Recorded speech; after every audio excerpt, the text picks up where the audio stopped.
Hi there and welcome back. Today I will show you how can you visit Barcelona in 3 days and top places that describe this city and making him so popular. For the first time you have to buy tickets for bus and subway, what is about €30 per person for 3 days. You can do this exactly when you exit the airport terminal, and then you don't have to worry to pay extra cost for your trip.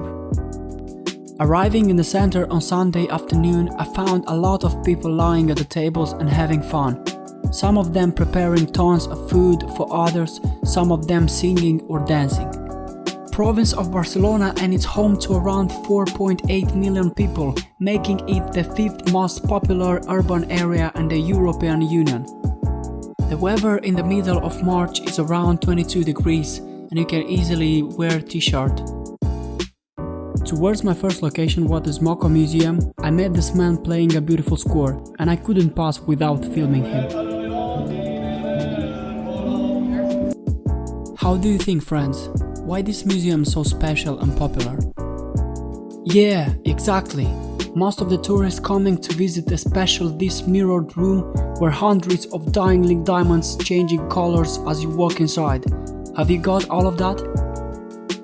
Beyond that, you have more interesting things to see here, as it is a beautiful and vast collection of modern and contemporary art, for example Guell, Mallorca and other authors.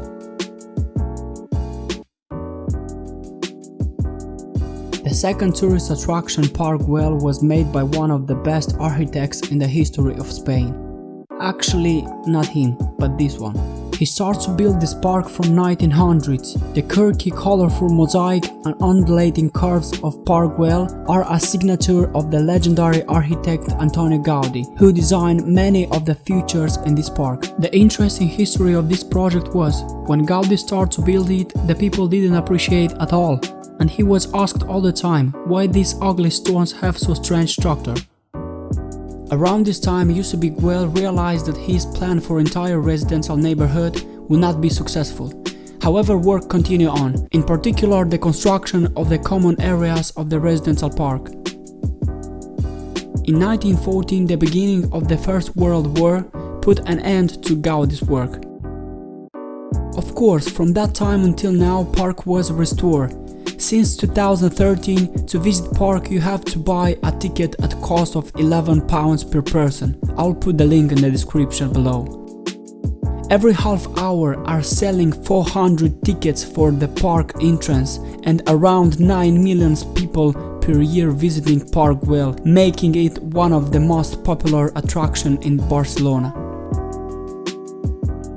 The focal point of the park is the main terrace, surrounded by a long bench in the form of a C.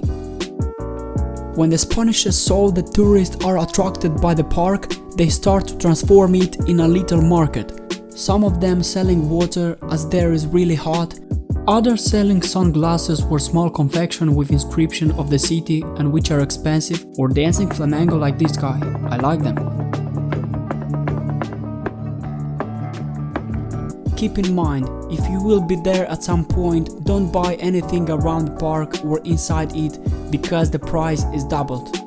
Next location is National Art Museum of Catalonia. The museum is housed in a huge Italian-style building from 1929, and it was officially inaugurated on 16 December 2004, and as well one of the largest museums in Spain.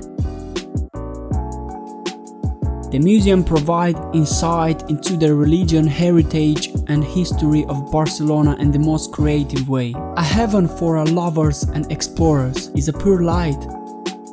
With audio guides and commentary, the artwork is accessible by all, giving a deeper understanding of different strokes painted in different eras. The museum offers a unique space to experience art and learn more about it. Most of art that now is in this museum was painted from a religious side, for example Jesus Christ born or his crucifixion, or the killing of Christians as burned alive or cut them. In that time the church had a very huge influence on the people, and this is why the main source of human imagination and creation was directed in this category. Museum is especially notable for its outstanding collection of Romanesque, church paintings and for Catalan arts and design from the late 19th and early 20th centuries, including modernism and noucentisme.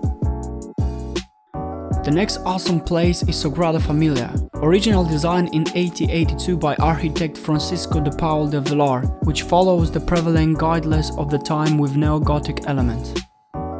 The original design was supposed to be like this project, but technical difference about the cost of materials led this architect to be replaced with another one who was starting to stand out in the field. It was Antonio Gaudi, who took the project in a different direction, transforming it into an ambitious proposal for the church of the future. We will never know what great plan of finishing this project Gaudi had, because a few years later, in one simple morning, Gaudi was hit by a car and very soon died, and took with him unfinished project. After his death was civil war in Spain, and plans photograph of Sagrada Familia was burned. As you see now, the church is still unfinished. Now at the moment is the most attractive place to visit in Barcelona. Unfortunately, I couldn't go inside, because I didn't have enough time, but I can show you a picture that is on the internet.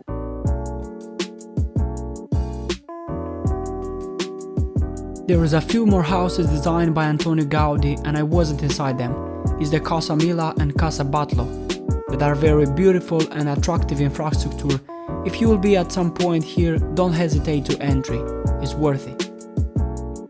The last place is Cable Car, that is bringing you one of the most historic mountain from Barcelona, Montjuïc. At height of 117 meters, it's opening a panoramic view and ability to see everything around at cost just of £13 per person. On the top of mountain is a castle that is giving more opportunity, not just to see city, but as well to enjoy more time there.